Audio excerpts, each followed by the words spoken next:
Hey, everybody.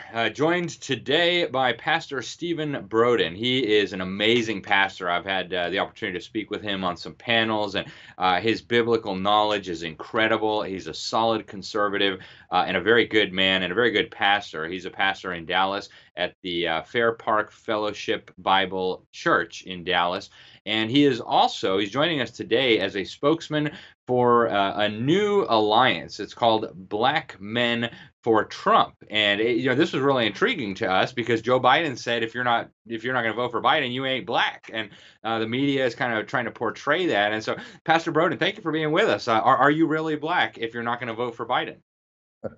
Absolutely. I was black long before Joe Biden determined that blackness was based upon whether we vote for Democrats or not. And by the way, it's the Fair Park Bible Fellowship Church in Dallas, Texas, and I'm just excited to be with you today to talk about launching our effort of Black Men for Trump. Well, Pastor Broden, thank you very much for being with us. So, in kind of summary, why are you in support of President Donald Trump? It's undeniable that Donald Trump, President Trump, has done extraordinary programming and policy making that has positively impacted the Black community. Uh, Certainly, with the number of jobs that have been created when just before we had the COVID-19, HBCU, he has made money available for historically Black colleges and universities. The Opportunity Zones is bringing money into underserved areas, unlike any other policy that preceded it. So he's doing things that are extraordinarily positive for the community. School choice, which gives our parents, our mothers, an opportunity to choose schools that would best perform for their children and preparing them for a 21st century economy, which is absolutely essential as we move forward into this new century. And so education is going to play a significant role in helping them to access the economy, also gives them an opportunity to advance out of their current economic situations. I think it was someone who was very positive that said this, that if you get a poor education, you get a poor paying job. If you get a poor paying job, you live in poor neighborhoods. And if you live in poor neighborhoods, you go to poor schools, and the cycle of poverty persists at the point of a poor education. I think school choice is going to break that cycle a lot faster than anything else. And we thank Donald Trump for that. Very good. And the media has this kind of narrative, and the Democratic Party is certainly pushing it, that Donald Trump is a white supremacist, and that he's racist, and that he hates everybody who's not like him. What do you think of that narrative? I mean, is that is it based in reality? And in Dallas, Texas, are you seeing that? How do members of the Black community that you interact with feel about that narrative? Is it real? Well, first of all, it is a ploy on the part of the liberal left to maintain their stranglehold on the Black community. Race issues are a sensitive issue in the Black community. There's no question about it. We have been on the back end of Jim Crow laws, which has restricted us, and there's still somewhat uh, vestiges of racism that's still in the culture. And so we're very sensitive about that. And the left knows that. So they play that against us emotionally to rally us to their agenda. But it is a false narrative. America is not a racist culture at all, not a racist society. If it were so, how do we elect Barack Obama twice to be president of the United States? And then we have many, many successful Black entrepreneurs and businessmen and professionals that are peppered throughout our culture. That's not possible if we were a racist society. Do we have some issues that we need to work through? Yes. But what we do know is this, is that the left is using that as an instrument to rally Black votes to vote Democrat. This is not something that ought to be new to many of us who are at least paying attention at all. I think it was Saul Alinsky who says that we will use the poor as a battering ram against the system. So what they do is they come into the community as community organizers and attach themselves to legitimate concerns and then toxify those concerns and make them a means by which to rally blacks to vote for Democrats. And it is a manipulative ploy. And no, I don't believe that for those who are paying attention at all, recognize that this is in fact a strategy that's being used against us. However, I would say the majority are not aware of that, and they are being manipulated and maneuvered by the liberal left to cause them to vote for Democrats who have proven to do nothing to advance their concerns or advance their community. It's blatantly clear that for the last 50 years that we have been giving our votes to Democrats has produced nothing for our families, nothing for economic development within our communities. Our schools are poor performing schools. Our kids are in trouble. Our families are in trouble. Our neighborhoods are in trouble. Yeah, there's this kind of narrative among the Democratic Party that their policies are somehow going to benefit the Black community and minority communities and maybe poorer communities. Um, you mentioned that they haven't brought any benefit. What do you think is wrong with the Democratic machine, and really even just the idea behind it, the idea that maybe we need more welfare, we need more wealth redistribution? Is that an appropriate way to lift people up, or are there better ways? Where does Donald Trump differentiate himself from these ideas in a way that kind of has drawn you and others towards it?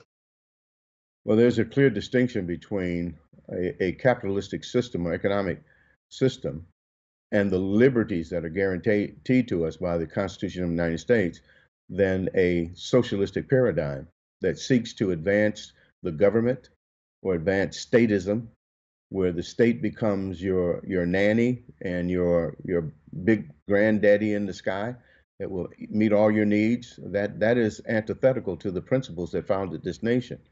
And that's what the Democrats are pushing. They are pushing a socialistic paradigm, which is the first step towards communism.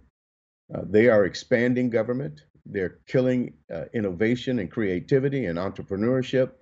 And they are advancing a kind of dependency. And the Black community has been their experimentation to make that happen. And they have created people who are looking for the government to do for them as opposed to doing for themselves, which is antithetical to the biblical teachings of Scripture, is antithetical to our Constitution and liberty and freedom and less government.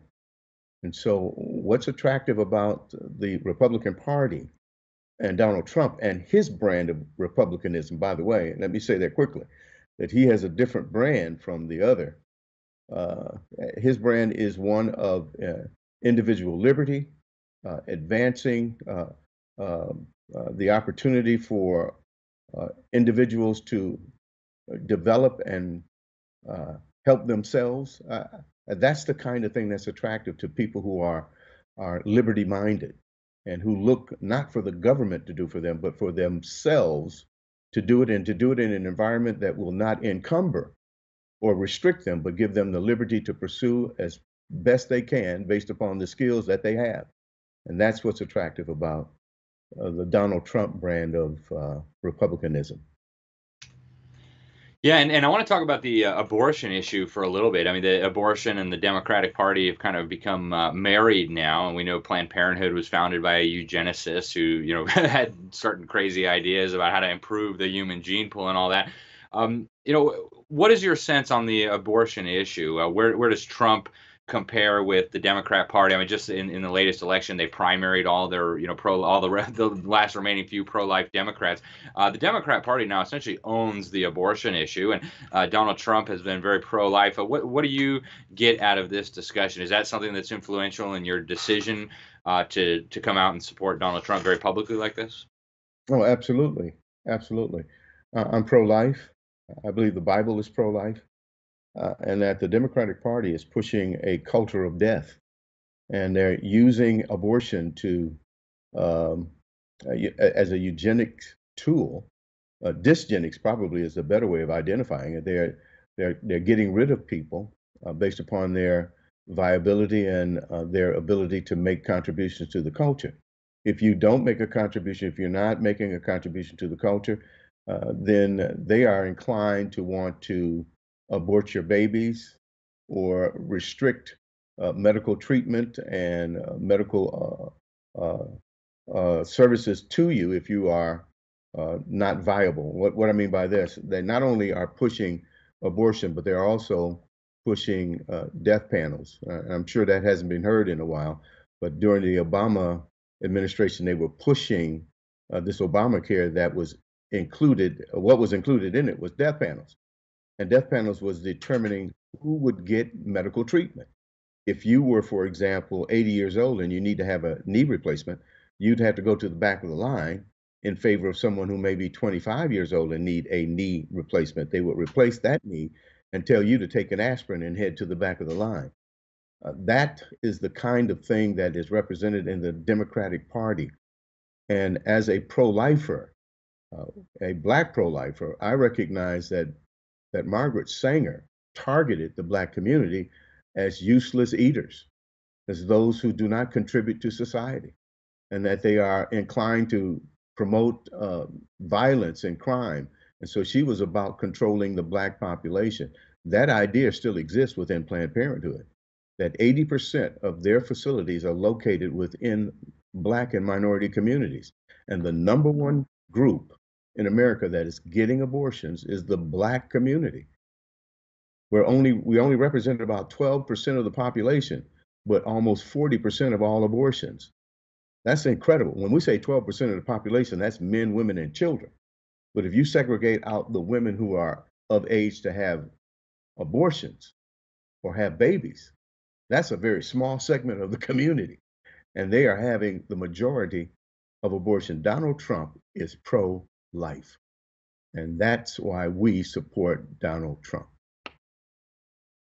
So, you don't often see Black Americans on the big network televisions, on the big cable stations, talking like you're talking right now, Pastor Broden. Do you think there's an agenda with that? And in your experience with the Black community in the Dallas area, and I know you travel some, are the Black Americans who they put on television, are they representative of the Black community in America? And do you think there's an agenda there? And what is the sentiment in the Black community toward Trump? I've seen some of the approval polls that show, almost 40, some of them even over 40% approval. But if you just watch the television all day, you'd think that all Black people in America hated Trump. What's the reality?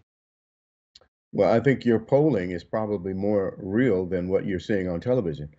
The narrative that is on television is designed to um, motivate and compel Black people to vote Democrat. Our leadership, the Congressional Black Caucus, is in the hip pocket of the liberal left, and they are advancing their agenda above the needs of the community. That narrative is looked upon favorably by the left-leaning media, and they're constantly putting these people before our community and represent them as the leaders of our community and representing the philosophy and ideas of our community, which is not necessarily true. Unfortunately, what we have is that on both the right and the left, they have a tendency to ignore the conservative Black voice. And we don't have the same platform and access that a liberal has to these media outlets. And I think that's a fault that can be leveled and pointed towards both sides of the aisle. That there's not enough of the Christian broadcasters and conservative broadcasters who are seeking us out and seeking to get an alternative perspective. On Fox News, right now, you see more liberal Blacks on that network than you see conservative Blacks. They're constantly pulling up these liberals and interviewing them and letting them represent the alternative idea when it comes to a conservative point of view versus a liberal point of view. It is the liberal Black now on Fox News that brings or champions the cause of liberalism. I don't think that's incidental or accident. I think that's by design. And it maintains a narrative in our community that we are a liberal community, and we're not. We are conservative. Our inclination is toward conservatism. But when they raise up these issues, these emotional issues of racism, and begin to paint a picture of Republicans as being racist, then the inclination of Blacks is to vote for Democrats because they believe that they are for the little guy and against racism, which is far from the truth. Yeah, yeah, fascinating. And I know everybody recognizes Trump is not perfect. If you were his advisor, would you have any strategic advice for him? Not just for his campaign, but also policy wise. Assuming he's reelected in 2020, any thoughts for him on how he might be able to have better outreach to the Black community, policies that might be better from a biblical perspective, from a the perspective of the Constitution. Any thoughts you'd have for him on how he might improve? Well, I think that Donald Trump, probably more than any other Republican, has made an effort to come into the Black community and ask for their vote. I would say continue to do that, continue to represent what you are doing and why you're doing it in the Black community. And then you need to be sensitive to the fact that we are primarily a Christian community and we subscribe to the Bible and the philosophies of the Bible and the definitions of the Bible as it relates to sexuality, as it relates to family, as it relates to identifying a man as a man and a woman as a woman. That is a predominant idea within our community, and any philosophy that contradicts that, it runs the risk of losing that vote. And so, if the president now, I think, is playing political correctness with those issues, the issues of same sex marriage, the issue of transgenderism, the issue of sodomy, and the definition of what a family is, then he runs the risk of losing a large segment of the voting population. That is, Christians in the Black community and Christians in the white community, in the Hispanic community, and in the Asian community. But we are biblicists, and we are a strong voting bloc, and I don't think you need to give up that strong bloc for a minority voice in the culture. But I think that's what the uh, indicators are, is that both parties are willing to throw the large voting bloc of Christians and evangelicals under the bus to embrace a politically correct position on something that is an aversion to the minds of most Christians. Very good, Pastor Broden. And where can people learn more about Black Men for Trump, and just any concluding thoughts? Why should people get involved in this campaign? How important is it? You hear every election, this is the most important election of our lifetime. Is this the most important election of our lifetime? And where can people learn more, and how do people get involved? How do people find out what you guys are up to and how they can follow you? I do believe that this is one of the most important elections of a lifetime. Our nation is at the crossroads. Either we will continue with the founding principles that undergird who we are as a nation, or we're going to change into a socialistic paradigm where there will be more government and less freedom.